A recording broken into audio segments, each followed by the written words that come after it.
Saludos cordiales, gentes del golf. La espera ha terminado. Llega el momento de... bola provisional.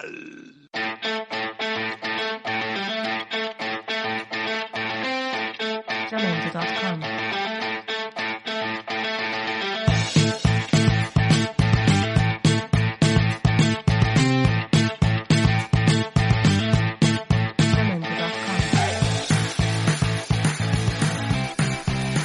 Hola, ¿qué tal? Muy buenas a todos, bienvenidos a una nueva bola provisional.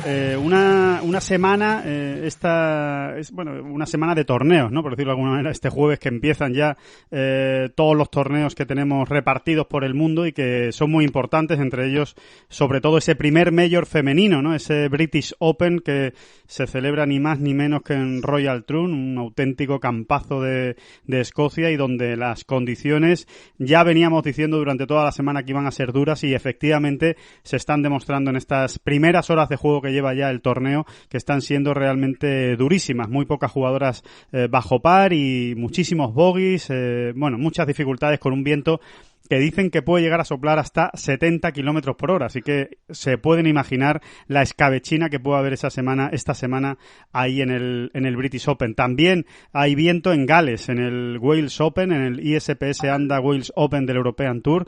También están soplando bastante el viento y se está dejando ver en los resultados. Y por supuesto tenemos ese inicio de los playoffs de la FedEx Cup, ese Jon Rahm defendiendo el pabellón español a partir de hoy mismo en ese Northern Trust, el primer playoff que se disputa en el TPC Boston, en Massachusetts. Así que ya ven, hay muchas cosas de las que hablar y además hay muchas noticias de las que hablar y de las que comentar, porque creo, por ejemplo, que Jon Rahm esta misma semana ha hecho algunas revelaciones interesantes, no sobre todo respecto a su calendario. Nada que sorprenda, pero sí cosas que yo creo merecen ser comentadas. Así que nada, doy paso ya a nuestros habituales contertulios o compañeros de programa de esta bola provisional, David Durán y Óscar Díaz. David, ¿qué tal? ¿Cómo estás? Muy bien, frotándome las manos con esas malas condiciones. Pobres jugadoras, ¿no? Y pobres jugadores. La verdad es que se ve todo muy bien sentadito delante del ordenador o delante de la televisión, pero, en fin, ¿qué queréis que os diga? A mí siempre me ha encantado. Es más, incluso me ha encantado disfrutarlo in situ, ¿no? O sea, allí sufriendo, con el paraguas y tal. Creo que alguna vez, no siempre, ¿no? Que tampoco hay que meterse muchas palizas de estas, ¿no? A santo de qué. Pero vivirlo de vez en cuando, un gran torneo de estos, vivirlo in situ, con condiciones infernales, pues no deja de ser una experiencia única o muy particular en tu vida, ¿no? Y verdaderamente también allí sobre el terreno te das cuenta de lo complicadísimo que es, ¿no? Que para los jugadores, las jugadoras en este caso, ¿no? Que están disputando pues un grande, ni más ni menos, sí, ¿no? Y en un escenario pues de leyenda. Le añade todavía un poquito más de épica, ¿no? Si hace falta al asunto durante la semana, pero desde luego que están sufriendo y están sufriendo de lo lindo, porque además es que la dirección de ese viento hace que prácticamente en todos los hoyos pille cruzados, unos para un lado, otros para otros, y claro, un viento cruzado en un links, pues supone que más de una, más de dos, más de tres y más de cuatro bolas van a acabar en bunkers terribles y en hierba muy alta. En definitiva, pues situaciones muy complicadas. Normalmente hay que pensar que cuando uno juega los links, normalmente, quizás no en todos o en el 100% de ellos, pero en los links la norma fundamental y principal cuando uno se pone a jugar un links es no irte a un bunker de calle, porque normalmente estás ya bloqueado, o sea, ya no te digo nosotros, que estamos bloqueados en mitad de la calle. En el tee del 1, básicamente. Pero bueno, hablando ya del golf de verdad, no el golf de élite, es que en los links estás... Normalmente muchas veces no puedes más que sacarla a un lado, ¿no? A la calle, y hay veces que no puedes ni eso, ¿no? Cuando entras en esos pozos, ¿no? Que son los bunkers normalmente en los fairways de los links. Y claro, cuando sopla mucho el viento, pues ya empieza el descontrol. Y aparte que son, yo siempre digo, ¿no? Son bunkers succionadores, ¿no? Porque así están diseñados, ¿no? Exacto. Y así han quedado, ¿no? Son bunkers que atraen las bolas, parece, ¿no? Y es que normalmente están hundidos en una pequeña depresión y cuando la bola ya se va acercando a la zona de influencia, digámoslo así, ya normalmente siempre acaba entrando en el bunker, porque, bueno, eso sí, bunkers succionadores. Sí, está muy bien el término. Son efectivamente una buena manera de llamarlo por el diseño. Óscar, ¿tú también eres de los que te apuntas a la tragedia y a la carnicería?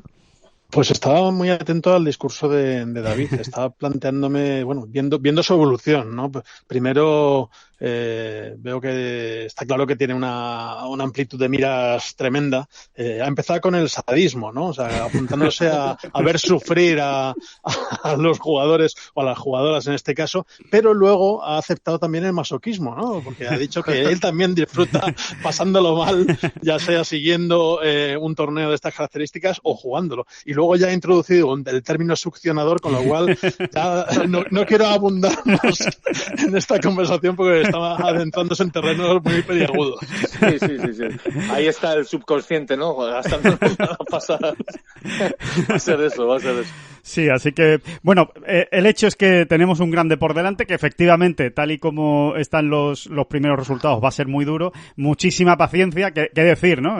Obviamente hay jugadoras, por ejemplo, vamos a poner el ejemplo de Azahara, ¿no? Que es el más cercano a nosotros, que ya ha salido a jugar, salía en los primeros partidos del día. Por cierto, a priori, según la previsión del tiempo, el viento más fuerte va a ser por la mañana, es decir, a medida que avance la tarde parece que va a ir disminuyendo un poco, sin que vaya a desaparecer, ni mucho menos, pero las rachas más fuertes se van a vivir por la mañana.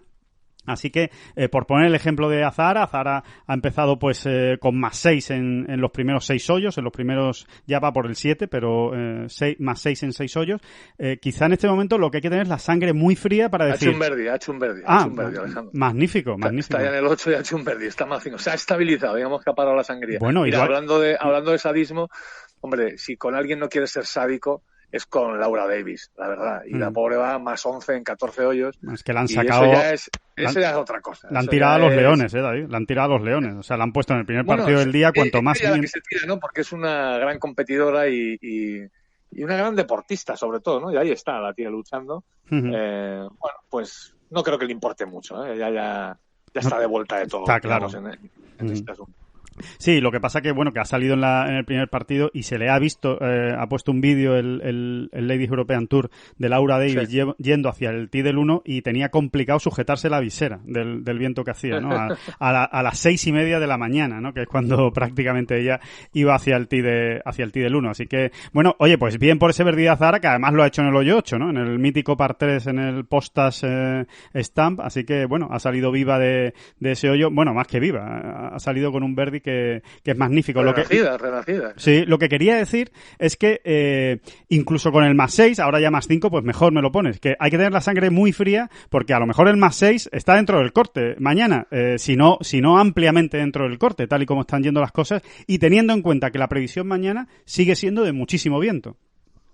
Sí, completamente. Mira, muchas veces cuando estamos en este tipo de situaciones, ¿no? O de escenarios tan complicados, que nos ha pasado mucho en los British y también en el US Open, por ejemplo, ¿no?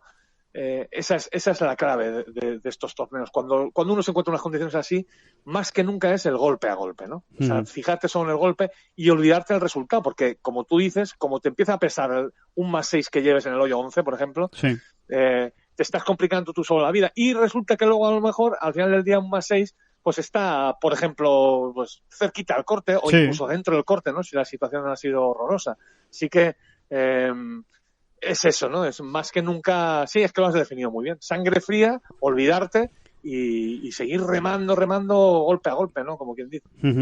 Recordemos que tenemos ahí en el British, en Royal Troon, esta semana a 4 españolas, que la citada Azahara Muñoz, que ya está jugando y todavía no han salido, está cerca de hacerlo Carlota Ciganda, y ya más tarde, en los últimos partidos del día, tendremos a Luna Sobrón y a Nuria Iturrios, las dos jugadoras baleares con menos experiencia, pero que ya tienen experiencia en los majors y por lo tanto, oye, se puede esperar cualquier cosa de ellas. ellas tienen menos bagaje de competición esta temporada porque han jugado menos, pero Luna concretamente ya ha demostrado que lo puede hacer muy bien en los British y de hecho no se nos olvida, ¿no? Ese 13º puesto en su debut en un British en 2015 cuando era prácticamente una niña, ¿no? Todavía era amateur y no se había hecho profesional. Así que a ver qué son capaces de hacer. Estaremos muy pendientes, por supuesto, de ese grande y de ese Royal Troon y de esas imágenes. Yo recomiendo a todo el que nos esté escuchando que se ponga el British Open esta semana porque va a merecer la pena recordar primero esas imágenes y ese duelo de Stenson y Mickelson más reciente que tenemos y sobre todo por la dureza de las condiciones que se va a mostrar en estado puro, ¿no? Los links y las condiciones británicas. Así que nada, que mucha suerte a las nuestras y quiero pasar... Un poquito machista he visto yo a Royal Troon, y en general al clima escocés. ¿Y eso? Porque se ha cebado demasiado. Es una chorrada, ¿no? La última vez que fue el British Open, que fue hace poco, como tú bien has recordado, que cuando subieron allí los chicos, los hombres, realmente las condiciones fueron bastante buenas toda la semana, No faltaron sus rachitas de viento y tal, pero fueron bastante buenas hasta el punto que se hizo Stenson, un 63 el último día, ¿no? Un espectáculo. Hablando de machismos, es que realmente Royal Troon abrió las puertas a las mujeres como socias en 2016, no hace tanto. Con lo cual no andabas nada desacertado con el comentario. O sea que lo del viento es una cosa de Royal Troon, ¿no? Claro. No, tiene gracia, pero es un poco así. Vienen las pobres ahora a jugar y les coge la mundial, ¿no? Sí. Bueno, tienes razón, ¿no? Yo creo que Royal Troon y Muirfield todavía no ha dado ese paso atrás, digamos, y Royal Troon sí lo dio y por eso se mantiene en la rotación del British, porque Royal Ancient en eso no... Se puso serio, sí. Se ha puesto bastante serio, ¿no? Y Muirfield de momento va a seguir sin entrar, creo yo, Bueno, yo no sé, lo de Muirfield es que como ha habido tanto bandazo de para adelante y para atrás, yo ya no sé si la última vez ya aprobaron que iba a haber... Ya me pierdo porque mi memoria es muy mala y la han votado como 6 veces en los últimos 6 meses para ver si salía, hasta que salga lo que queremos, Yo creo que es lo que han venido haciendo y no estoy claro. Oscar tiene mejor memoria, que nosotros. No sé si a ti te suena que ya estuviera aprobado en Muirfield o no. Pues mira, se acaba de anunciar ayer que el Open femenino va a pasar por Muirfield en 2022, con lo cual se entiende evidentemente que ya tienen todos los pasos dados y todas las aprobaciones de todos los socios y que esa votación fue... aprobó la al final se aprobó, de mujeres en el campo. Sí, pero... Así que bueno, yo creo que es el refrendo, ¿no? Supongo que el Royal Ancient, pues de esta manera ha premiado a esa circunstancia. Sí, no es que tengan que premiar nada, sinceramente, porque es una cuestión de justicia. Reconocimiento, de pura justicia. Pero sí, efectivamente, ya han figurado, salió ayer publicado los campos de los próximos 5 años, del 2021 en adelante, y en 2022 pasará el Open británico femenino por Muirfield. Pues mira, está bien que el siguiente que sea femenino precisamente en Muirfield y no masculino, ¿no? Que la verdad es que me parece un buen gesto, ¿no? Para ver a las chicas también en un escenario tan mítico, ¿no? Como es Muirfield, ahí en Gallan, en Escocia. Así que, bueno, pasos adelante, que siempre vienen bien. Si os parece, hablamos por no irnos de las islas, y ya dejamos para el final hablar del Northern Trust, de Jon Rahm, de muchos temas que yo creo que son interesantes que comentó Jon, de temas que también comentó Justin Thomas o el mismo Adam Scott, ¿no? Yo creo que han salido varios temas esta semana que son realmente interesantes. Simplemente por dar el apunte de Gales, del Wales Open, que como ya todos ustedes saben, es el último torneo de esta gira británica que cuenta para entrar en el US Open.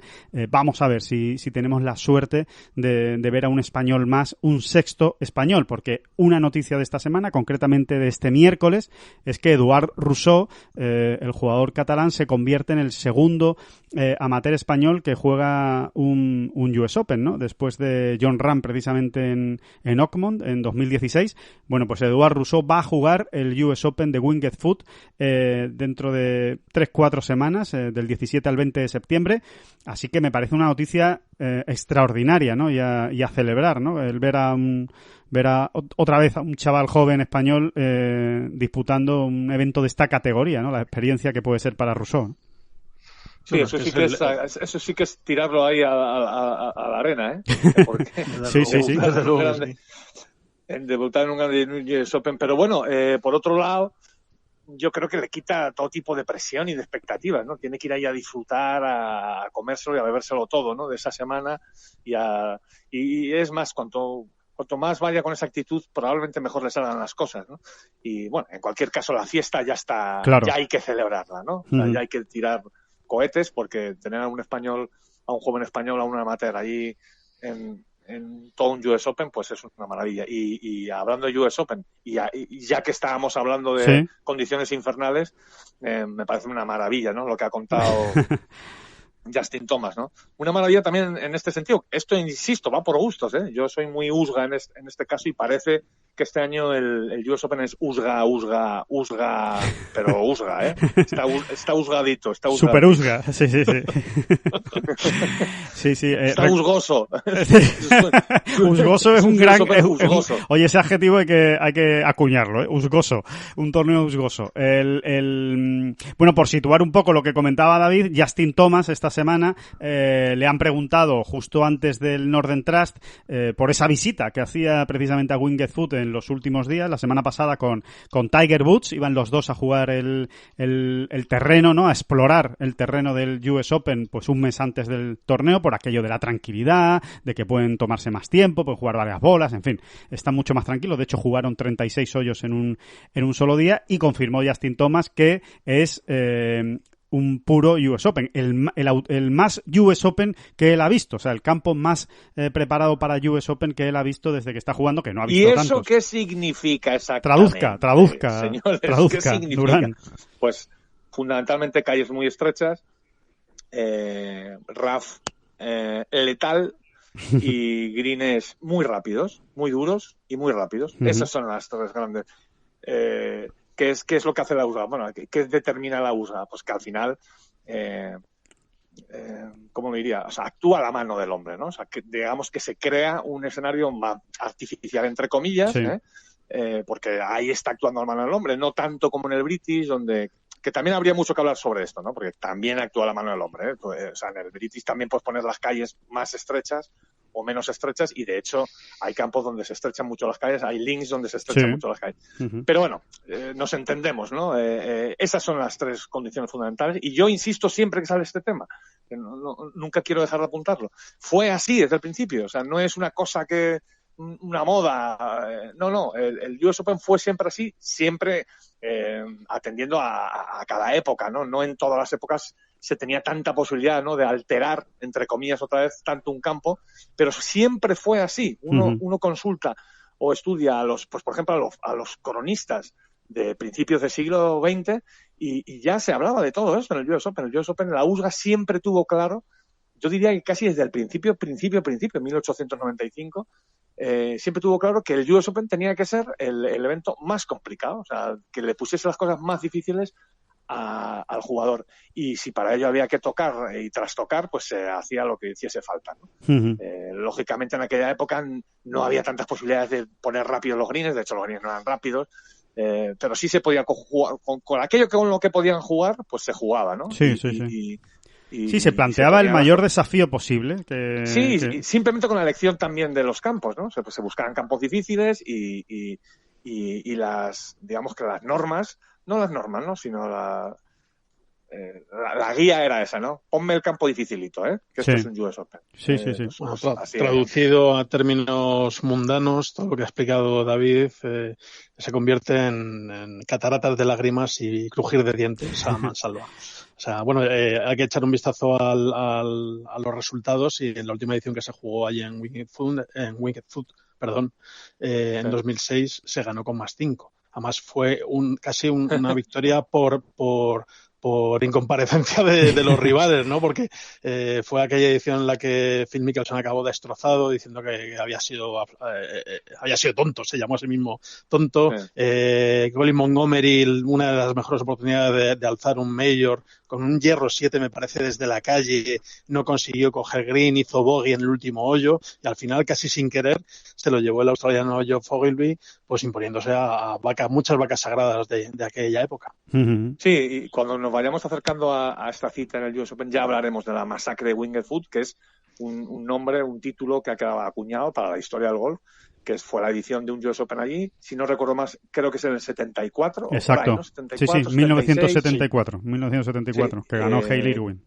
Ganó Hale Irwin y, bueno, aquello, igual que el Milagro de Medina ha quedado como el Milagro de Medina, ¿no? El Ryder Cup de 2012, bueno, pues aquello ha quedado como la masacre de Winged Foot porque fue una verdadera masacre, efectivamente, ¿no? Hubo casi hasta rebeliones, ¿no? De los jugadores prácticamente a diario allí con la gente de la USGA y bueno, ya lo contaremos, ¿no? Sí. A mí de eso, una de las cosas que más gracia me hace o que más yo creo que simboliza todo lo que pasó allí fue precisamente una frase de Hale Irwin que dijo: cuando llegamos y vimos cómo estaba preparado el campo, nos quedamos como a un ciervo que va a cruzar la carretera y le dan las luces a un coche. Diciendo, ¿sabes? Como diciendo, ¿esto qué es? O sea, ¿qué es lo que nos han puesto aquí, no? O sea, que... De aquella... Perdón, de aquella edición había una anécdota muy buena de un jugador que, bueno, no pasó la historia y, bueno, se ganó la vida durante un tiempo, que se llama Steve Melnick, que salía a jugar la vuelta de prácticas y se tuvo que retirar después de 7 hoyos porque había perdido en el RAF 6 bolas y lo llevaba más en la bolsa, con lo cual se tuvo que dar la vuelta a reponer y a ver si le daban hora para salir otra vez. Sí, es increíble. Ya lo contaremos, como dice David, porque realmente merece la pena ese capítulo del US Open, que como dice el clásico, ha desatado ríos y ríos de tinta después de lo que allí ocurrió. Así que nada, bueno, simplemente por situar, ¿no? Habíamos empezado hablando del US Open, pues por decir que efectivamente hay una plaza más en juego, bueno, una o dos plazas, ¿no? Ya veremos los que se pueden clasificar en Gales esta semana, pero que todavía puede haber algún español más. Tenemos a 5, que ya es un número que tú ya mismo comentabas, David, el lunes, que era la bomba, pero que puede haber hasta 6 españoles en el US Open, o 7, quién sabe, ¿no? Si todo fuera la cuadratura del círculo, ¿no?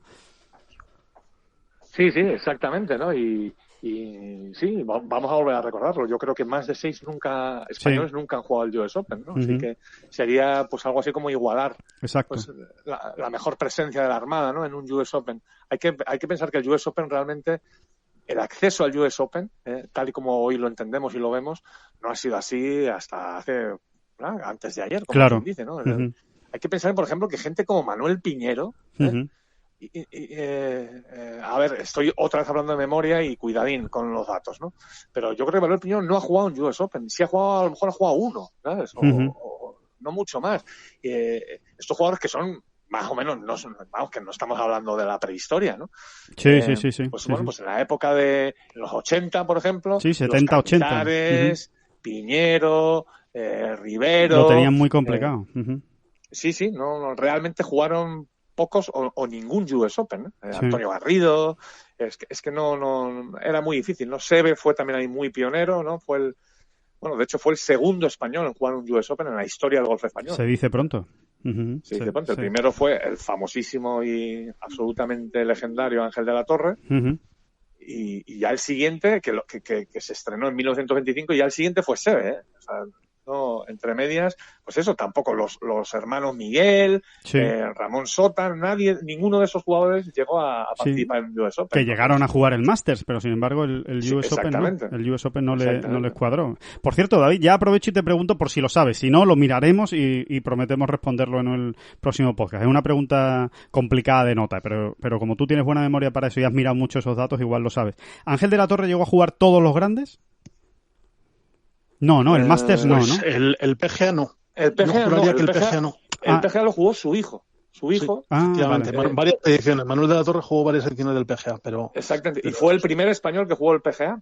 el hijo de Ángel, que es curiosísimo, ¿no? Sí, pero muy curioso. Y el Masters tampoco. El Masters tampoco lo jugó Ángel de la Torre. Ya le pilló, bueno, los primeros Masters fueron en el 34, ¿no? 34, efectivamente. Y en aquella época ya estaba en la etapa final de su carrera. Hay que pensar que el Master en aquella época era súper invitational, ¿no? O sea, y claro, tenías que ser un jugador muy destacado y, como dice Óscar, Ángel de la Torre ya, ahí digamos que estaba ya en la cuesta abajo, ¿no? Claro. Y luego... Nunca recibió una invitación a jugar. De hecho, en aquella época yo juraría que fue, igual me estoy equivocando, pero volvió a España y durante unos años y después de estar afincado en Estados Unidos y de hecho yo recuerdo una entrevista que le hicieron en la ABC en el que en aquella época decía que era el deportista que más dinero ganaba en España. Incluso, pero vamos, eso dando clases en Pasatiempo, en Pasatiempo, que es un club conocidísimo que hay en Estados Unidos, un diseño, si no mal no recuerdo, de Alistair Mackenzie. Pues se ganaba muy bien la vida y de hecho ganaba más dinero que los futbolistas de aquella época, que no tenían unas fichas muy elevadas, e incluso Paulín Uzkudum, que era un boxeador vasco que sí competía a nivel internacional. Y luego ya justo en la guerra civil, emigró junto a su familia. Primero salió él del país y luego posteriormente su familia y luego ya pues no volvieron a España. Sí, de hecho sus hijos se sentían más norteamericanos que otra cosa, más estadounidenses que otra cosa. Y su hijo mayor, Manuel, ¿no? Que fue el primer español que jugó el PGA, también se ganó muy bien la vida como maestro, ¿no? Como profesor. Realmente es como mejor se la ganó, ¿no? Porque, sí, de hecho, llegó a ser muy reconocido. Llegó a ser un gurú muy reconocido en Estados Unidos y todavía hoy se le reconoce, ¿no? Como que creó una escuela de enseñanza, ¿no? Y una manera de enseñar. Sí, exacto, basado en las enseñanzas de su padre y de Ernest Jones, un famoso jugador inglés al que le faltó una pierna por un problema que tuvo, un problema en la guerra, perdió aquella pierna y efectivamente era un método muy natural que consiguió un arraigo tremendo en Estados Unidos y siempre ha estado metido en la lista de los 100 mejores profesionales de la PGA y profesores de Estados Unidos, aunque tuviera origen español. Bueno, pues recordemos que... Vaya los paréntesis que estamos haciendo hoy. Oye, pero me parece... son casi siempre... Yo soy de los que piensa que casi siempre los paréntesis son más interesantes que lo que hay fuera de los paréntesis. O sea que a mí, desde luego, me ha encantado. Así que... una simplemente por añadir ya la información, que seguro que ya todos lo tienen, pero bueno, por situar... todo lo que sea que cualquier español que está jugando el Wales Open esta semana acabe primero o segundo, supondría que se meten en la quitando Campillo. Campillo solo le vale ser primero, no le vale ni siquiera ser segundo, pero al resto le valdría incluso una segunda posición y por supuesto al margen de Otaegui, que ya está clasificado. Así que, oye, crucemos los dedos y a ver si esta es la semana de victoria española en esta gira británica y viene con un regalo extra que sería fantástico. ¿Qué os parece? No sé si vas a abordarlo ahora, pero eso, que en el Gales Open decir también que las condiciones están un poquillo más complicadas, un poquillo bastante más complicadas que la semana pasada, por ejemplo, y que mira, ahora mismo, para situar simplemente nada, con una pincelada, se llevan ahora mismo 3 horas y media de juego, que ya es suficiente tiempo como para ir calando a un campo y las condiciones, y solo hay 3 jugadores en -2, ¿no? Sí. Solo hay 3 jugadores en -2 y solo hay 12 bajo par, y todos ahí, eso, rozándolo, ¿no? Están -1, todo el mundo, y sin embargo ya empieza a haber tarjetas muy cargaditas, por ejemplo. En fin, que la cosa, ese viento del suroeste, me parece, ¿no? Que sopla esta semana, está causando estragos, porque además estará soplando más fuerte. La semana pasada casi ni se movían los trapos, ¿no? Exacto. Así que... Sí, hay que recordar que es el mismo campo. Hay que recordar que es el mismo campo de la semana pasada. Sí, el 2010 de Celtic Manor, el mismo campo. Y bueno, y no tienen nada que ver los resultados, ¿no? En un reportaje que escribías ayer, Alejandro, pues eso es muy interesante cómo cambia el campo. No es que el European Tour haya hecho se haya usgaizado ni nada, simplemente ha sido el viento, ¿no? Ha sido el viento que ha cambiado, es prácticamente lo opuesto al de la semana pasada y más fuerte, ¿no? Sí, es por lo visto. Sí, es el predominante y además eso, como dices, David, está soplando más fuerte. De hecho, según el parte de Newport, que es donde se encuentra Celtic Manor, se podía incluso llegar a rachas similares a las del British Open femenino, o sea, similares estamos hablando de 60-70 kilómetros por hora, lo cual, oye, es va a hacer que efectivamente cualquier resultado bajo par va a ser muy bueno en esta primera jornada, al menos. Ya veremos cómo evoluciona el tiempo a partir de mañana. ¿Qué os parecen los playoffs de la FedEx que empiezan hoy? ¿Sois de los que os gusta? ¿Os motivan los playoffs de la FedEx o sigue faltando ahí algún ingrediente? Pues como estructura a mí no me motiva especialmente. Como buen torneo, con buen plantel, pues sí, estupendo. O sea, un torneo más con un plantel especial, ¿no? Porque están casi todos los mejores. Pero a mí el invento de intentar comprar la épica con un montón de millones, pues no se lo compro, o a mí no me lo venden, por lo menos, desde luego, y no voy a poder, por mucho bombo que le den, pues jamás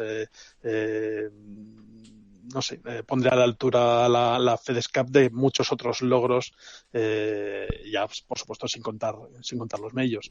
Entonces ese es un poco el resumen general. Como gran torneo, pues estaré muy atento y supongo que habrá espectáculo del bueno, y como invento del PGA Tour, pues me deja bastante frío. Y de hecho, yo creo que hay un dato un poco, una especie de brújula propia que yo utilizo para otorgarle importancia a este torneo. Y es que no me sé los ganadores de la FedEx. O sea, tengo que hacer un esfuerzo notable para acordarme de quién ha ganado la FedEx en los últimos 10 años. Entonces esa es la trascendencia que le suelo dar a esta competición. Uh-huh. David. A mí el invento estrenado el año pasado, que el ganador de la FedEx sea también el ganador del DTU Championship, que es el último playoff, me gustó. Es extrañito, O sea, esto de que empiece uno con -5, ¿os acordáis, no? Como era, ¿no? -10 el número uno y hasta el par iba exactamente, ¿no? Iba el resultado. Es extraño, se sale un poco de la norma y siempre cuesta aceptar este tipo de novedades, sobre todo cuando son tan bestias como esta, ¿no? Pero me gustó. O sea, reconozco que al final le cogí el tranquillo durante la semana de ese último torneo, de ese último playoff, y me gustó. Por lo demás estoy bastante en la línea de Óscar. O sea, no consigo engancharme tanto a estos torneos y llegó un momento en que me los he tomado como un torneo normal. Simplemente miras quién juega y son unos torneazos. Pues venga, pues vamos allá, ¿no? O sea, el de esta semana es un verdadero espectáculo. Es que no es que estén solo los 10 mejores del mundo, que lo están, es que están los 20 mejores del mundo, y de los 30 mejores del mundo falta uno, que es Wiesberger. O sea, que es un espectáculo. Es que de los 100 mejores del mundo hay 72, 73, me parece. Ya simplemente con esos datos te puedes sentar tranquilo a disfrutar, ¿no? Pero como concepto general, el tema de los playoffs, creo que todavía no han conseguido engancharnos, porque primero dieron bastantes bandazos, y esto que dice Óscar de no me sé los ganadores, pues un poco también viene por esto, ¿no? O sea, tanto bandazo de cómo se hacían las cuentas de tal, al final te perdías y perdías interés. ¿De qué universidad era? ¿Era Stanford? ¿Era el MIT? No me acuerdo. Stanford, ¿no? Creo que era. Todos los años de que no había ajustado la fórmula. Sí, creo que era de Stanford. Fueron ajustando, fueron mejorándola también, de verdad, hasta llegar a esta última propuesta, que a mí es la que más me gusta, siendo extraña, pero a mí es la que más me gusta, desde luego. Y además creo que efectivamente aporta todo el interés, porque aquella clasificación doble que uno tenía que aguantar en el Tour Championship todo insoportable. El año. ¿Y quién ganaba la FedEx? Además que es muy lioso y entonces pierdes el interés. Muy difícil de contar. Y muy difícil de contar. Al final no sabías quién había ganado la FedEx, quién había ganado el Tour Championship, quién había... como no estuvieras muy pendiente y muy metido en el tema, no era una cosa sencilla de explicar, desde luego. Sí, porque siempre resulta... feote, ¿no? Más o menos, que el gran triunfador de la temporada lo sea después de quedar 23º, ¿no? A lo mejor, ¿no? Exacto. Te quedas ahí un poco como, eso, me falta algo, ¿no? Así que en ese sentido creo que sí lo han cuadrado bastante bien. Y luego yo también creo que todo será una cuestión de tiempo. Es que en el fondo se la tiene que historia de los asentar. playoffs, sí, la historia de los playoffs no deja de ser de 13 años, ¿no? En realidad. Y bueno, pues como todo, ¿no? Tendrá que ir cogiendo y pues probablemente nuestros nietos dentro de X tiempo lo vean ya tenga otra dimensión un poquito más épica o legendaria, como queramos llamarlo. Pero efectivamente los millones no lo compran todo, no lo compran todo. Que ese fue la primera intención, ¿no? Bueno, vale, sí, pero 10 millones para ganador y ya verás tú. Y no, es que ni siquiera se detecta en los medios norteamericanos o estadounidenses el mismo interés que cuando hablan del The Players, por no irnos a los grandes. Sí, totalmente. No es lo mismo. No es lo mismo. Y luego también todos los cambios de sede, todos los años, el nombre, los cambios de los torneos. En fin, es caótico, sí, es que es caótico. Al final dice British Open, US Open, vamos. Sabes a dónde vas y sabes lo que tienes. Y esto es, ahora me llamo Deutsche Bank, luego del Technology, ahora me voy a jugar a Nueva York, le doy el Liberty y luego cambio, pero esto es rotacional. Vaya lío, Dios mío. Es un poco lioso todo, ¿no? Sí, totalmente. Sí, yo la verdad es que estoy bastante de acuerdo. Creo también que, por lo que sea, el tema de los campeones regulares de los circuitos nunca ha sido una cosa que haya llamado mucho la atención. Ni tampoco, a mí, por ejemplo, me pasa lo mismo con la Race to Dubai. O sea, yo no sé quién ha ganado la Race to Dubai en los últimos años. Evidentemente el año pasado me pego un tiro si no lo sé.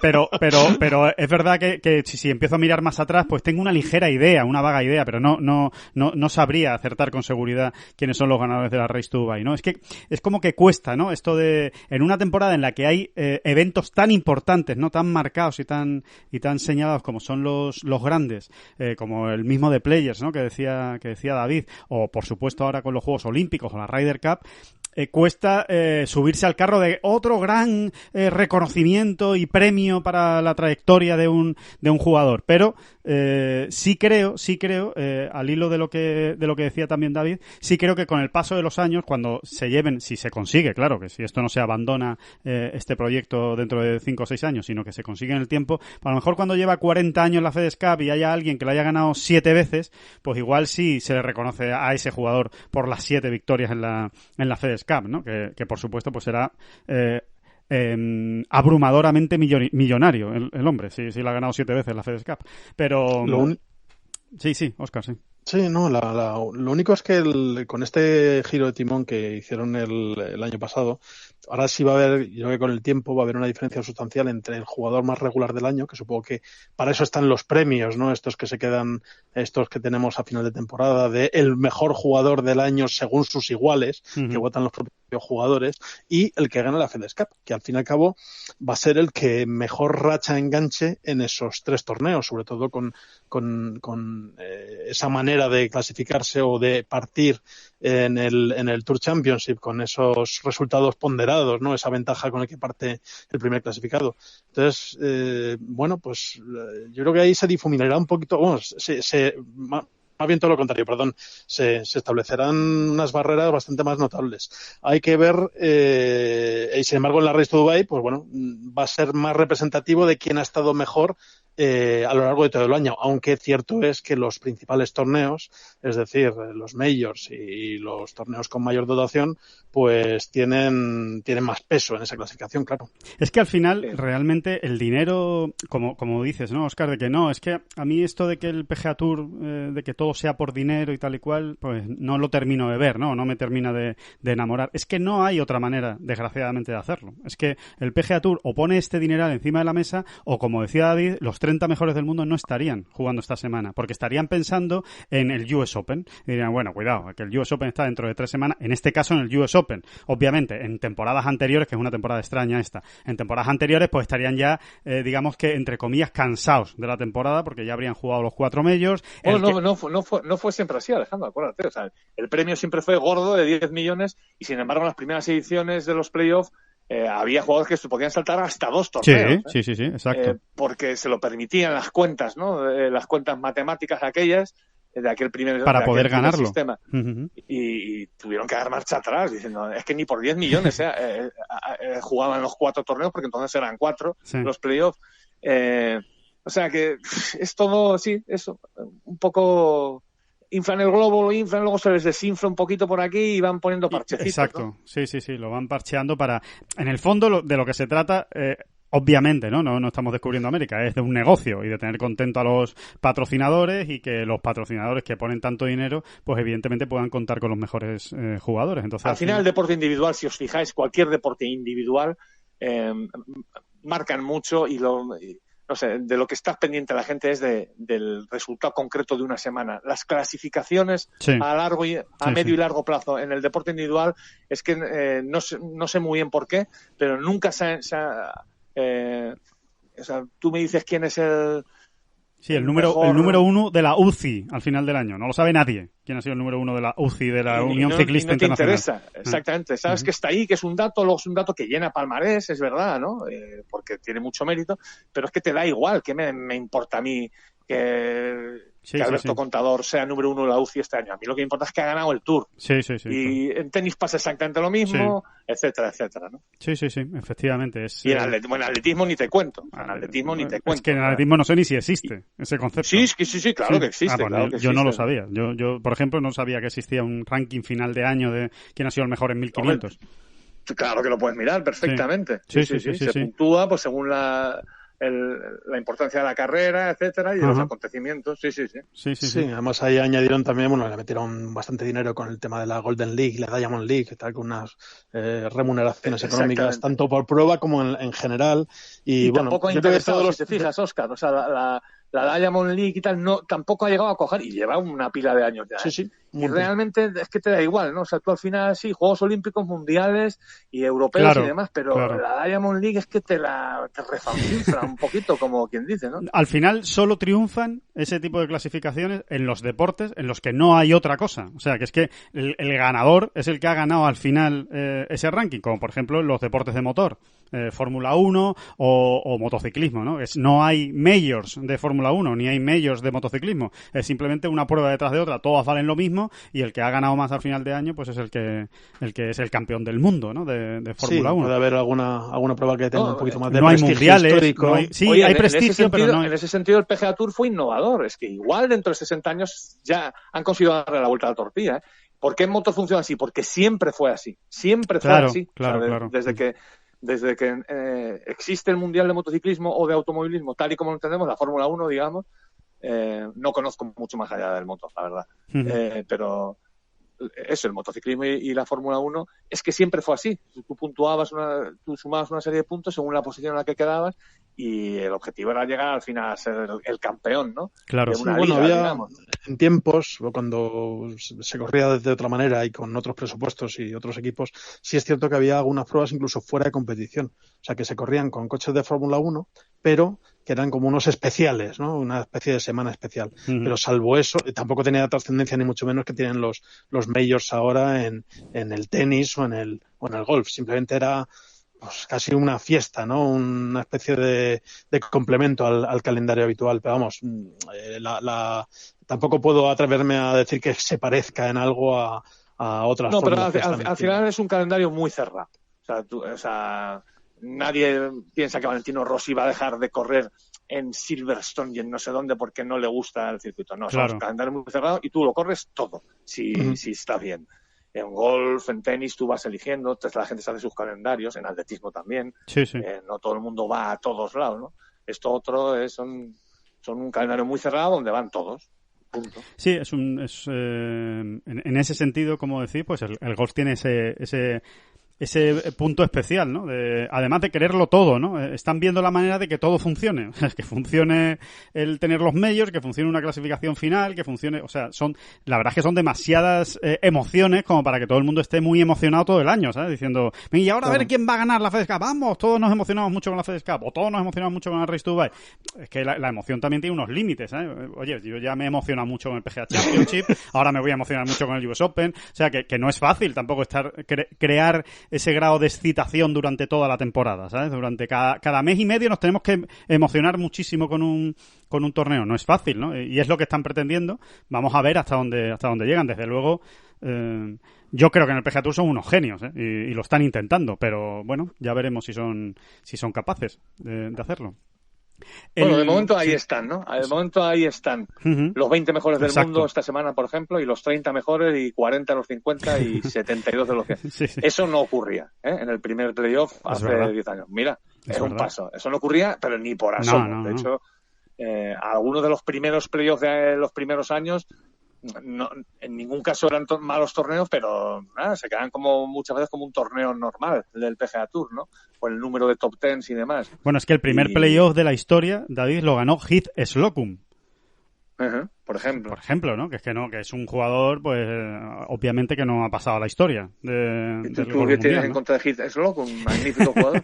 Bueno, pues simplemente que el hombre no hizo toda la carrera que se podía esperar de él después de esa victoria en el primer playoff de aquellos prehistóricos, ¿no? Vamos a ver si John mantiene ahí el número 1, que va a ser una batalla preciosa. Sí. Y bueno, cuanto menos piense en ella, pues mejor le irá también, ¿no? Porque si uno puede quitarse presión de antemano, pues mejor, ¿no? Pero que la batalla está ahí y el campo se le da bien, ¿no, David? Y el campo se le da bien, ¿no? Es un buen escenario para John, lo ha hecho bien en el TPC Boston, ¿no? Todo esto es muy relativo, ¿sabéis? ¿No? O sea, cuando hablamos de campos que se te dan bien y se te dan mal, pero son datos que están ahí, sí. Ha jugado 2 veces en el TPC de Boston, cuando se jugó allí el Dell Technologies, que era playoff, en 2017 y 2018.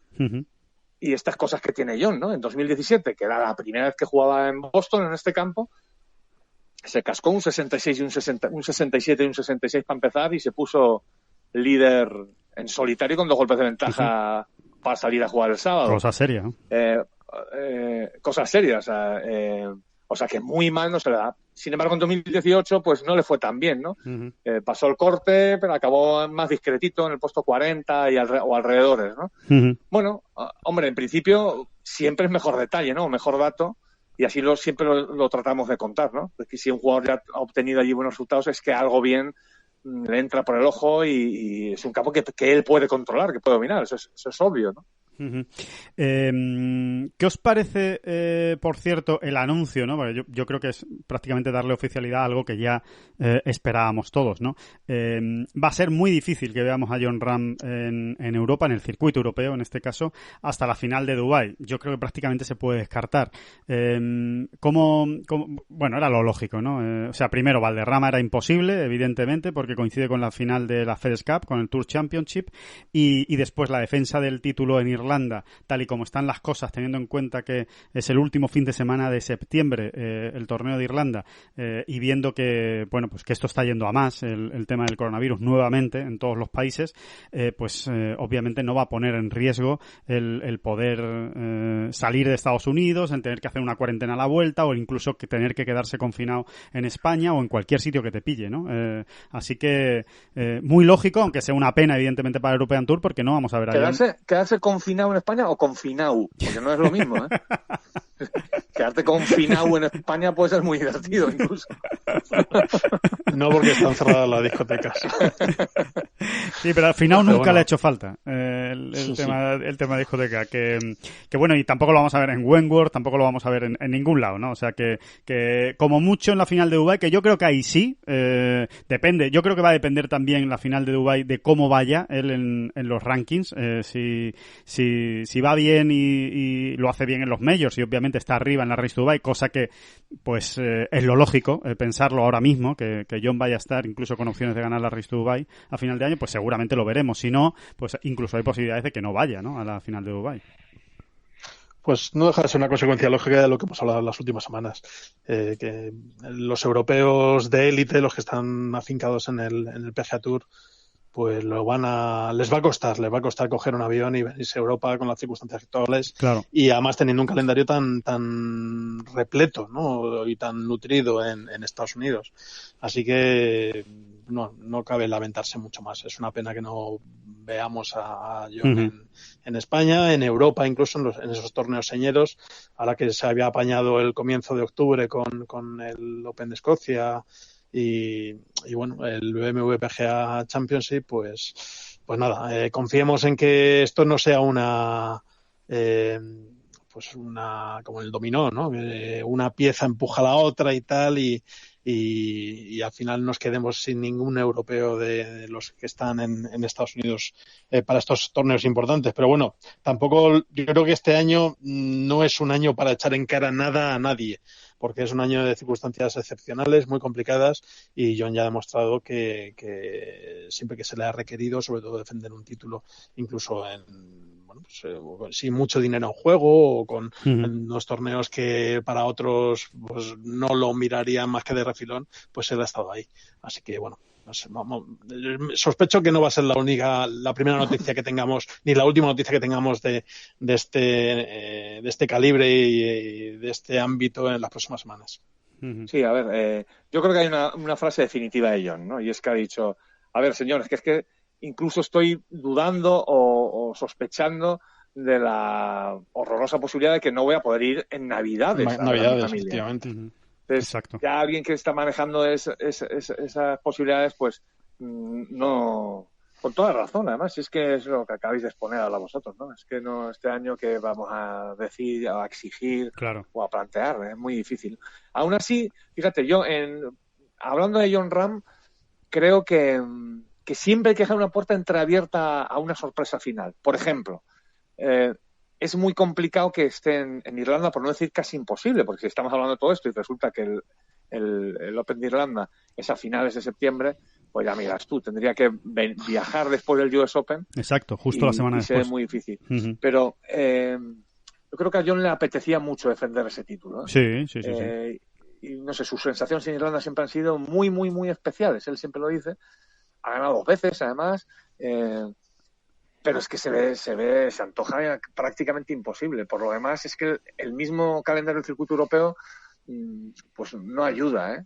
Porque en un momento dado dice, bueno, pues viajo a Europa ya al final y antes de jugar en Dubái pues me juego lo que haya. Es que no se sabe qué va a haber tampoco. No se sabe nada. Porque Sudáfrica anda ahí en el alambre más no que sí. Y Turquía, olvídate de él, no da señales de vida. Entonces China tampoco, el HSBC no se va a jugar, tampoco, casi con toda seguridad. Y de hecho ahora mismo lo que se está negociando por parte del circuito europeo es intentar crear una serie de torneos en Abu Dhabi y en Dubái antes de la final de Dubái, precisamente porque como se van a caer Sudáfrica, China, pues casi seguro HSBC no se va a jugar, y Turquía ni se cuenta ni se espera, pues se está estudiando, se está negociando con Abu Dhabi y con Dubái pues la posibilidad de colocar un par de torneos antes de la final de Dubái. Entre otras cosas, no es porque... o no es solo porque el circuito europeo le quiera dar oportunidades a los jugadores de jugar, que por supuesto también, sino porque es que, insistimos, hay un contrato de televisión firmado por parte del circuito europeo que obliga a jugar un número determinado de torneos a lo largo del año. Si no se juegan esos torneos, hay una penalidad muy alta que hay que pagar. Y ahora mismo al circuito europeo le sale más barato organizar un torneo de $1 millón en Abu Dhabi o en Dubái que pagar la penalidad que tendrían que pagar a las televisiones que han comprado los derechos. Así que... Oye, el HSBC no se va a jugar en principio, pero yo sigo apuntando, que sigue presente su semana y puestecito en los 2 calendarios, en el del European Tour y en el del PGA Tour. Por algo es, ¿eh? Esto no está improvisado. Por algo es simplemente que no han cerrado todas las puertas todavía. Totalmente. Van a apurar un poquito más, pero bueno, por lo menos se puede decir, ¿no? Que están apurando un poco más y van a ver que cuando hablas con unos y con otros te dicen todo, no cuentes con el de China. Es verdad, es así nos lo están diciendo los protagonistas y en el mundillo es lo que se respira, pero no está cerrada la posibilidad, ¿eh? Sí, totalmente. Sí, es bueno apuntarlo porque obviamente hay alguien que está ahí peleando porque todavía se siga celebrando. Eso es así, no han tirado la toalla definitivamente. Así que, bueno, veremos a ver qué ocurre con el calendario. Desde luego, la otra parte de esta película de que, pues, Jon Rahm... Bueno, de hecho, Alejandro, no sé si lo llegaste a comentar, pero había ahí una posibilidad en estudio de jugar también el HSBC, por ejemplo, en Estados Unidos. No, era... Lo que ocurre es que a HSBC no le mola nada. O sea, el hecho de... O sea, le interesa, vamos a decirlo así, le interesa presencia o anunciarse, su marketing, ¿no? Le impone... En Asia. ¿no? Y no le interesa tanto tal. Pero quizás sea esa, la posibilidad que se sigue explorando y viendo. Puede ser que estén es intentando que convencer. Políticamente ahora el asunto, bueno, el HSBC, vamos a recordar que es un banco de Hong Kong. Ahora mismo la situación entre Estados Unidos y Hong Kong es más que tirante. Trump acaba de tirar por tierra, creo que 3 acuerdos económicos. En fin, la situación tanto con Hong Kong con China, como con China es espantosa. Entonces, yo entiendo que el HSBC no quiera hacer gran cosa en Estados Unidos, porque además no creo que incluso le viniera bien, ¿no? En cuestiones de imagen en estos meses, vamos, hasta que no se normalice la situación una vez que pasen las elecciones. Pues de hay Estados alguien Unidos, que se está si es que se normalizan, hay alguien que les está tratando de convencer de lo contrario. Oye, HBC, que igual te interesa anunciar en Estados Unidos. Sí, ¿por qué no vamos a un campo de Donald Trump, de hecho? ¿Por qué no jugamos en el Doral, en Doral?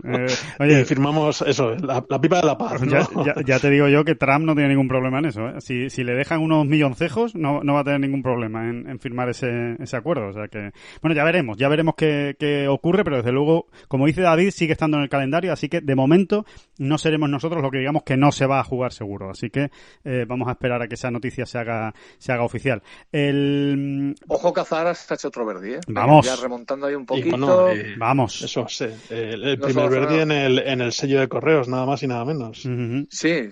Y bueno, se ha hecho otro, vamos, que va remontando a la muchacha. Bien, fenomenal. Que os iba a decir que bueno, hay otra lectura de que se puede hacer, no sé si igual es un poco ingenua o os parece que puede ser así a final de año, y es que el hecho precisamente de que los Jon Rahm, Rory McIlroy, Justin Rose, etcétera, es decir, los mejores jugadores de Europa que seguramente nos va a costar ver este año en las citas más importantes del circuito europeo, puede ser que veamos la Race to Dubai más abierta de los últimos años, ¿no? Para jugadores que normalmente tienen muy complicado el poder soñar o acceder a esa victoria. ¿O creéis que al final los grandes pesan tanto y los campeonatos del mundo pesan tanto que a través del circuito europeo, un jugador regular del circuito europeo, sí, que juegue grandes, pero que no los vaya a ganar, va a ser imposible que al final compita con Morikawa, Patrick Reed o el que sea de turno que vaya a ganar el US Open o el Masters?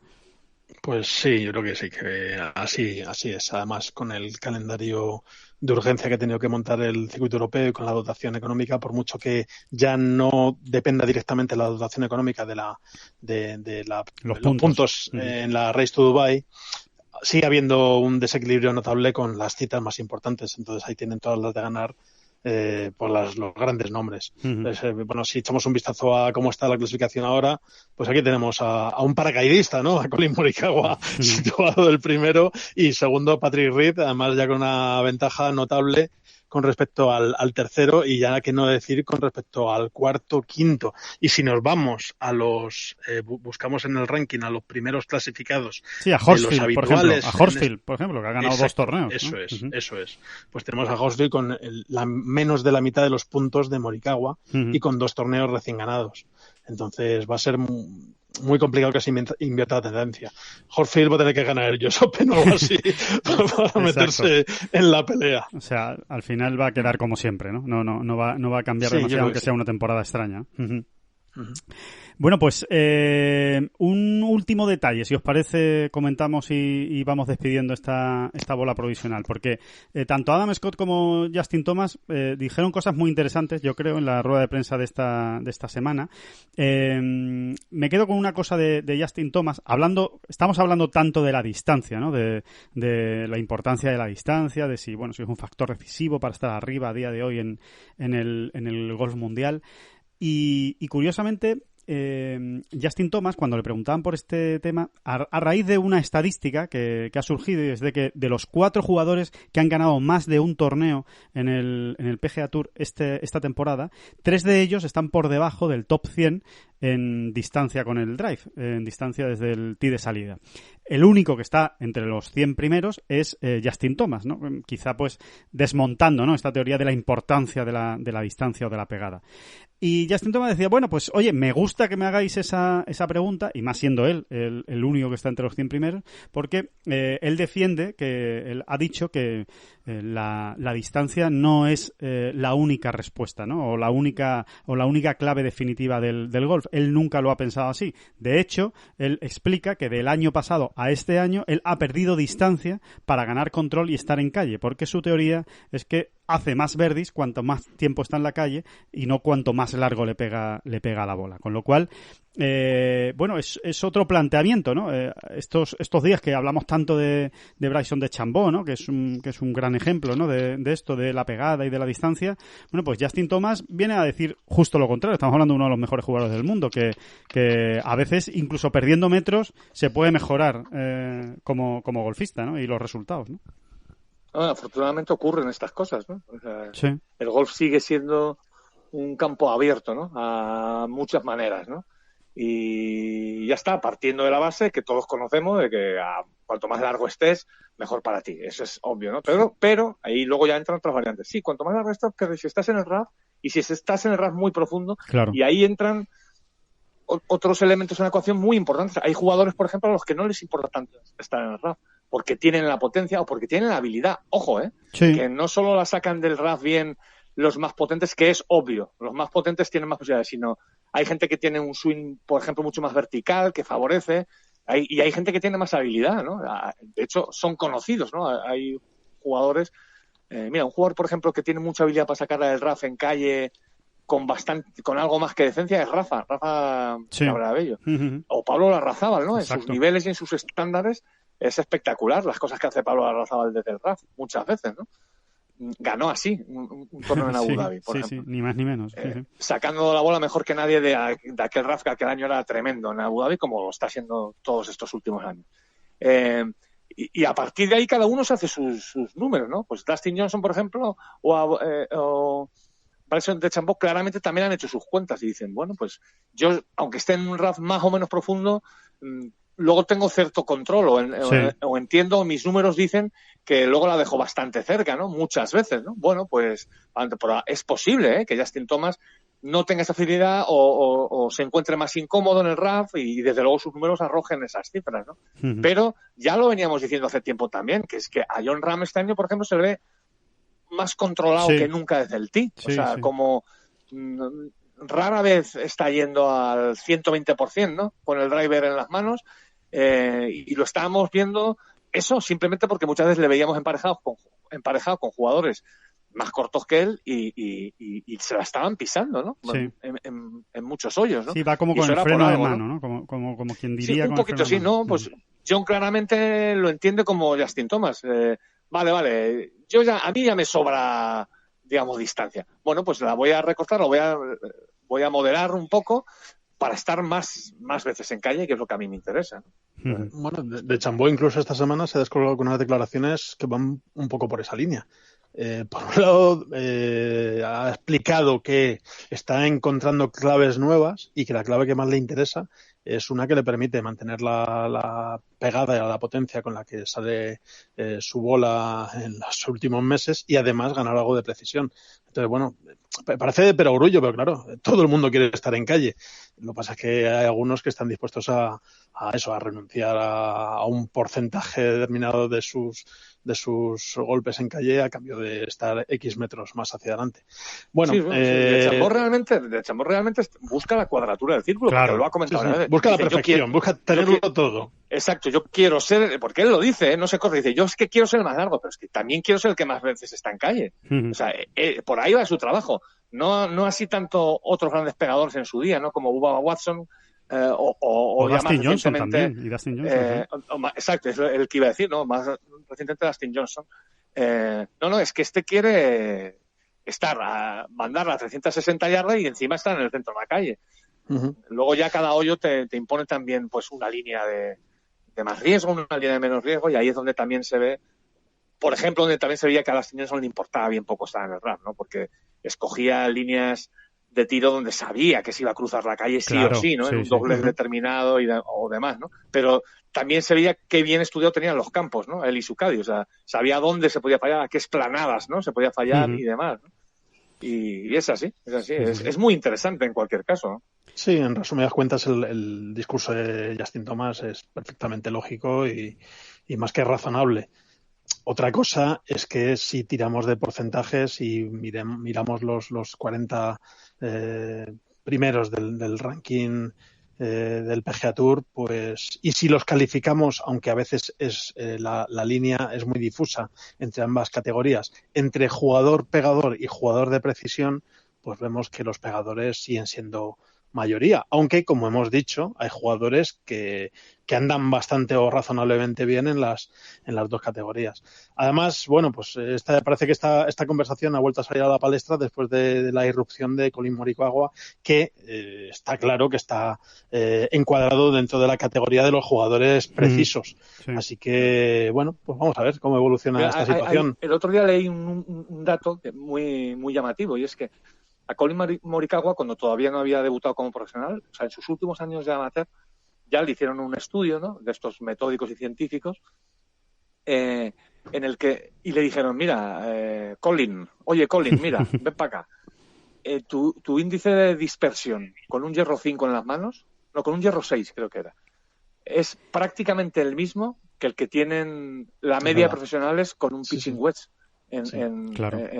Pues la temporada pasada en el PGA Tour, ¿no? Un dato monstruoso. Es un dato monstruoso y que de alguna manera anima al jugador a decir, oye, voy a cuidar mis hierros 6 y mis hierros 5, ¿no?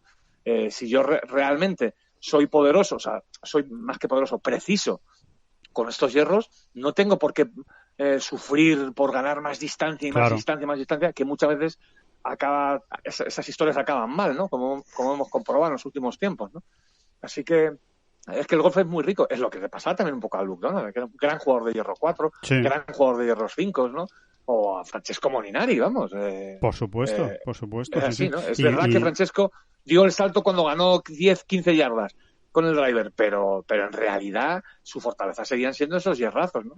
Por no hablar de la mítica madera 7 de Miguel Ángel Jiménez, ¿no? Que siempre se comenta, ¿no? Que pegaba la madera 7 como otros al hierro 8, ¿no? O al hierro 7, ¿no? Sí, exactamente. Cuando uno adquiere esas habilidades, ojo con él también, ¿no? Claro. Bueno, pues vamos acabando, pero quiero hacerlo con una curiosidad. Es una encuesta muy rapidita. Dice Adam Scott que a él, cuando ve la clasificación, está peleando por una victoria y ve a Justin Thomas, se asusta. Es el jugador que más miedo le da. Quiero saber, si vosotros estuvierais jugando un torneo y os quedan 9 hoyos y miráis a la clasificación, ¿qué jugador actual del ranking mundial, de los mejores del mundo obviamente, os preocuparía más que estuviera cerca de vosotros, que estuviera un golpe por delante, que hubiera empatado porque acaba de hacer un verde y habéis escuchado la ovación, porque ya ha vuelto el público, claro, en esta suposición que estamos haciendo? ¿Con quién os quedaríais? Yo me alineo bastante con Adam Scott, ¿eh? Sí, ¿no? Creo Justin que Thomas está muy bien escogido. A partir de ahí, obviamente, ¿no? Cualquiera de esos grandes. También me asustaría ver un domingo aparecer de repente de la nada a Webb Simpson, ¿eh? Porque está chalado. Cuando ves a Webb Simpson irrumpir, dices, ojo que este acaba con 5 birdies. Pero es que pero es que también me pasa mucho. También creo que es a lo que se refería Adam Scott, ¿no? Sí. Cuando tú ves a Justin Thomas ahí, es un jugador que cuando entra en trance, es que empieza a dejarlas muy cerca en cada hoyo. Y es un jugador muy completo y muy certero. Yo creo que está muy bien tirado el nombre de Justin Thomas. Hay que decir, Alejandro, o sea, para quien no lo haya leído, que se estableció la comparación con Tiger, ¿no? O sea, Adam Scott estaba hablando precisamente de aquellos primeros años suyos de profesional, que realmente Tiger, la capacidad intimidatoria de Tiger Woods, y la pregunta, muy bien hecha, por cierto, se la tiraron para ahí. Bueno, si Tiger imponía tanto o intimidaba tanto su nombre en la clasificación un domingo, ¿a quién nombrarías ahora, ¿no? Exacto. Yo creo que ninguno llega a los límites. Ninguno llega al nivel de Tiger, mejor dicho. Sí, eso dijo Adam Scott, además, sí. Pero dicho lo cual, yo creo que está muy bien tirado Justin Thomas, ¿no? Justin Thomas. Bueno, me quedo con Justin Thomas y Webb Simpson, que me gusta también ese nombre. Sí. Óscar. Esto pide un artículo de David examinando las últimas vueltas del top 10 del ranking mundial, o del top 15 del ranking mundial, sinceramente. Porque es de lo que hablaba Adam Scott, ¿no? De quién en la última jornada, en la jornada decisiva, quién es más resolutivo. Bueno, pues mira, yo voy a sumar ya a la lista a uno que ha dado noticia, o ha sido noticia hoy, porque se retira de los playoffs, que es Bruce Koepka. Vale. Creo que también es cierto que es eso, que es como es un jugador muy de los torneos que le interesan, pues habría que ver en qué torneo estamos hablando, ¿no? Si es un grande o es un torneo o un campeonato del mundo o algún torneo que le guste y le apetezca, yo le pondría a él. Vale, muy bien, pues también, sí. Koepka, si estás en un grande Simpson, y esa Koepka, sí. Sí. Vale, pues me parece bien. Yo voy a decir, aparte de lo que habéis dicho, que estoy totalmente de acuerdo, o sea, también yo a mí me daría miedo cualquiera, ¿no? Pero Koepka, Webb Simpson, yo pondría también a Patrick Reed. Yo ver a Patrick Reed ahí arriba peleando por ganar un torneo, me parece que es un jugador muy complicado de quitárselo de encima cuando estás en la parte final. Así que, bueno, pues nada, ahí están nuestras... Otro buen nombre, desde luego. Sí, son jugadores que cuando entran en racha y en vena... Parece que no los para nadie, ¿no? Totalmente. Sí, y tienen ese carácter. En general, los grandes pateadores también, ¿eh? Exacto. Cuando se te ha empatado un tío ya en el tramo final y sabes que es un gran pateador, te pones más nervioso, entiendo yo, ¿no? Sí. Quizá por eso nadie cita a Rory McIlroy, ¿no? Exacto. Que ojo con Rory, porque Rory cuando entra en racha también de par, entra en racha en general de todo, ¿no? Y al pobre Rory ahora le estamos haciendo pagar en nuestras cabecitas pues la última racha que lleva. Esta serie tan gris que lleva, ¿no? Pero es verdad que no es tan buen patador pues como Patrick Reed en un momento dado, ¿no? Sí. Rory más te echa empujones, ¿no? Rory cuando está bien te echa empujones ya en el hoyo 4, ya te ha echado del torneo y dice, bueno, es que a este tío esta semana no le va a ganar nadie, ¿no? A ver, la diferencia puede estar, tú eres jugador, vas por el campo y ves que Rory ha subido muchos puestos porque se acaba de hacer un eagle y dices, qué cabrón Rory, la ha dejado dada para ir. Y si lo hace Patrick Reed, dices, qué cabrón, qué puro enchufado el tío. Sí, o la ha metido desde el bunker. Sí. Exacto, sí, totalmente. Pues esa podría ser la diferencia, ¿no? Y luego dadas no vas a dejarlas todas, ¿no? Pero claro. Por eso quizá Rory asuste menos. O Dustin Johnson, no sé. Exacto, sí. Bueno, pero está bien. De Chambó va a entrar en esa categoría rápido. Sí, creo que es un símil muy bueno el que ha hecho David, efectivamente. Rory gana por demolición. O sea, cuando está fino es que gana, sobre todo de Tia Green, una demostración magistral y luego pues algunas cositas aquí y allá, pero tampoco tiene que lucirse especialmente con el juego corto o con el pad, aunque no va a patear mal. Pero sin embargo los otros se ven obligados o Patrick Reed en este caso, que es el ejemplo que ha puesto, se ven obligados a sacar el repertorio raro, ¿no? O sea, algún golpe milagroso, algún pad inesperado y luego ya pues jugar bien. Eso es. Bueno, pues nada, ahí queda la encuesta. Ustedes, señores, los que nos están escuchando, si tienen su propio candidato, pues nada, ya nos lo cuentan, que para eso también están las redes sociales y los comentarios a las noticias y todo lo que ustedes quieran. Pero bueno, ahí está, para que también lo debatan con sus amigos en la Casa Club después de jugar su ronda de golf. Y te dejas en el tintero a Invi Park, ¿no? Bueno, vale. Yo creo que debemos decirlo, ¿Sí? Para que no lo haya leído en Ten Golf, debemos decirlo en un minutito, ¿no? Que es muy curioso y además puede ayudar a la gente. Sí. O sea, le preguntaban a Adam Scott, cuando estás en un momento malo, cuando estás en un momento de cierta incertidumbre con tu juego y demás, ¿en qué procuras fijarte, ¿no? Para volver a la buena senda? Y casi sin dudarlo, Adam Scott vino a decir que él trataba de recuperar en su cabeza el backswing de Invi Park. Exacto. Sí. Por el ritmo, ¿no? Hablando del ritmo y de subir muy despacio. Muy lento, sí. Porque... Muy lento. Pues nada, igual nos sirve, ¿eh? Sí, es muy curioso. De hecho, es lo que decía Adam Scott, que él recupera el ritmo pensando en que sube muy lento y que cuando ve a Invi Park siempre piensa que él sube demasiado rápido. Entonces dice que le ayuda, ver a Invi Park le ayuda para todavía subir más lento porque es cuando él realmente siente que está en el ritmo adecuado para su golf. Así que sí es interesante. Y además todo el mundo a YouTube corriendo a recuperar el swing de Invi Park. Además os digo una cosa. Y el de Matsuyama ya que están. A ver si la paradiña esa son capaces de controlarla. Pero yo os digo una cosa, que dice mucho también de Adam Scott, O sea, que dice de la cantidad de golf que ve Adam Scott y de quién se fija y de lo estudioso que es. O sea, que da la sensación de que no lo es, porque tú ves a Adam Scott y dices, este tío con lo fácil que lo hace es que ni ve golf, ni entrena. Él llega, juega y tal, además con lo seleccionado que tiene todo el calendario, lo poco que juega. No sé, da la sensación de ser un jugador que camina por encima del golf, ¿no? Que no está tan metido. Y sin embargo, a mí me sorprendió que de repente no te diga, pues me fijo en Tiger Woods o me fijo en Rory McIlroy, me fijo en tal. No, me fijo en Inbee Park. O sea, que significa que ve golf femenino, obviamente, ¿no? Uh-huh.